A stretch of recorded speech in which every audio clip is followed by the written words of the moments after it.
honorable président de CEA, honorable député et estimés collègues, ma famille parlementaire. Cela fait maintenant quelques semaines que notre auguste chambre est propulsée au cœur de l'actualité politique de notre pays. Contre ma volonté, l'attention s'est focalisée sur ma modeste personne. Dans l'exercice de leur liberté, certains, ici ou à l'extérieur, ont multiplié à mon endroit critiques acerbes et attaques violentes, largement médiatisées.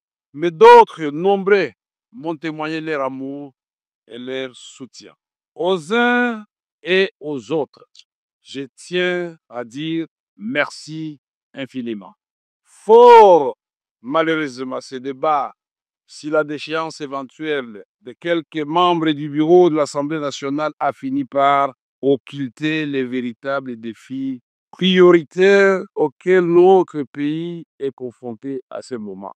Ce sont pourtant ces défis qui cristallisent les attentes du peuple que nous représentons et qui donnent à notre action toute sa substance patriotique. L'unité nationale, la cohésion, la défense de la souveraineté et de l'intégrité territoriale, le progrès social et économique. Voilà ce qui devrait capter toute notre énergie. Je me réjouis que la plénière d'aujourd'hui mette un terme à cette parenthèse afin que, dès demain, nous retrouvions le chemin de l'essentiel. Conjuguer nos efforts pour répondre aux attentes légitimes du peuple qui nous a mandatés ici. L'essentiel, c'est aussi de se rappeler qu'au moment où nous discutons ici, il y a des populations de l'Ituri, du Nord Kivu, du Sud Kivu, en communion avec les restes des populations congolaises qui payent le plus lourd tribut d'une guerre injuste qui nous est imposée. L'essentiel, c'est encore de garder à l'esprit qu'il nous reste de nombreuses batailles à mener et de nombreux défis à relever, au premier rang desquels le chômage et la pauvreté. L'essentiel, enfin, c'est d'être capable de sacrifier une part de nos intérêts présents au nom de la construction radieuse d'un avenir collectif.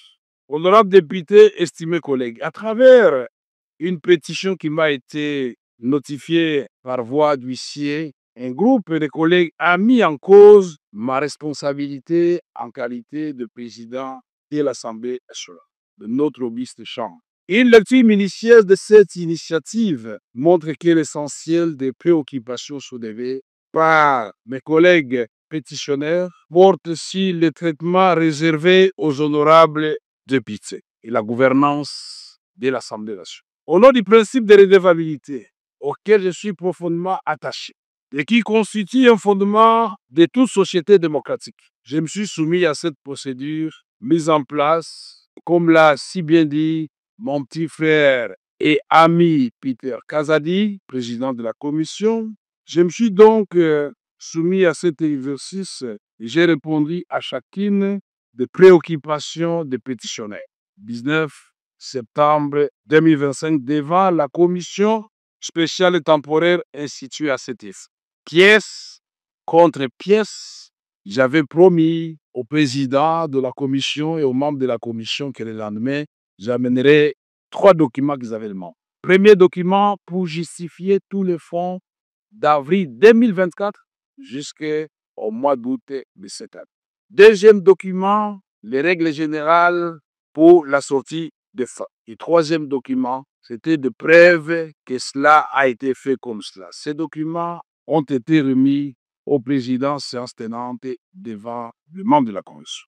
Au terme de l'article 31 du règlement intérieur de notre chambre, la responsabilité d'un membre du bureau, y compris celle du président, ne peut être mise en cause que par l'initiative exclusive des députés nationaux. C'est-à-dire que le quorum de recevabilité lié au nombre de signatures ne peut être apprécié qu'à condition que la qualité de chaque signataire soit indiscutablement établie. Dans le cas contraire, par bon sens et par droit, l'initiative est frappée d'irrégularité et ne saurait produire aucun effet.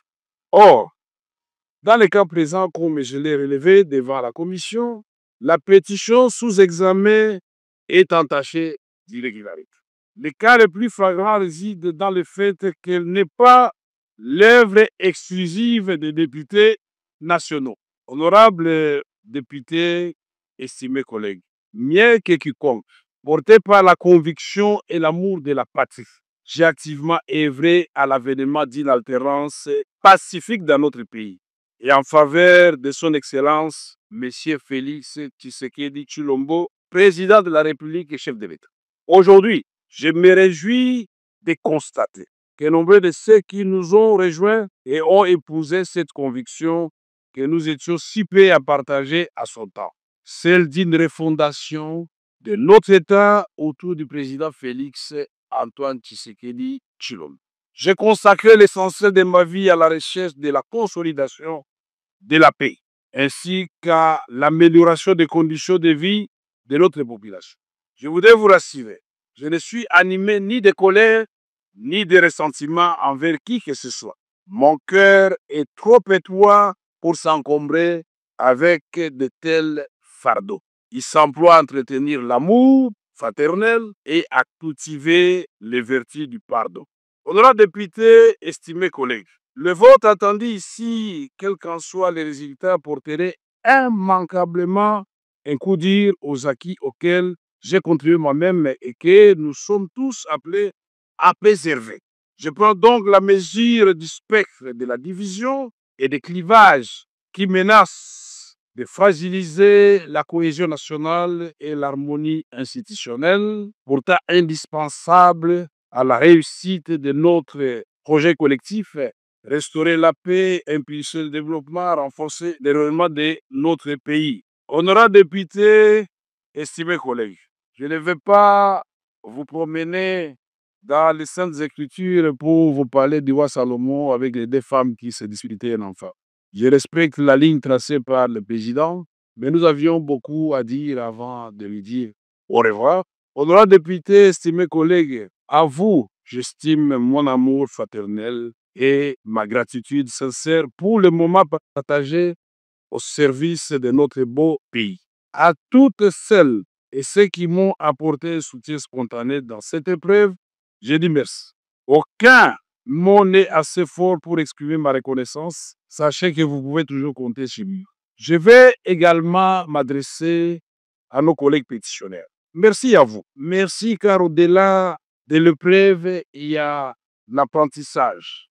Chers frères et sœurs, ce qui nous unit est infiniment plus fort que ce qui nous divise. À votre démarche démocratique, j'ai apporté des réponses précises devant la commission spéciale et temporaire. Je n'ai aucun doute que notre lanterne à nous tous a été éclairée.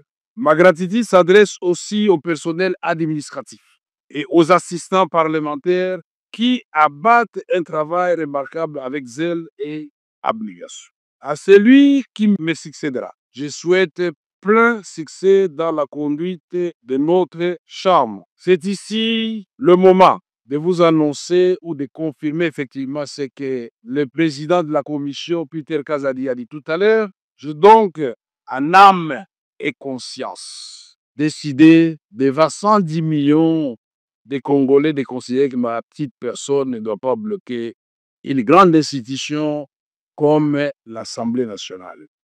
J'ai donc décidé de déposer ma démission.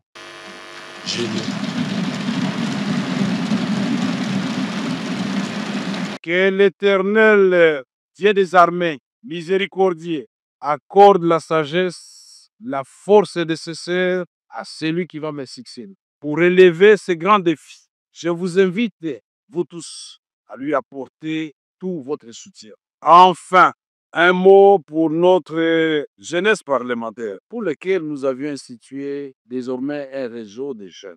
Chers jeunes députés, vous êtes à la fois le présent et l'avenir de notre nation. Soyez toujours conscients de cette responsabilité. Ne commettez pas nos erreurs.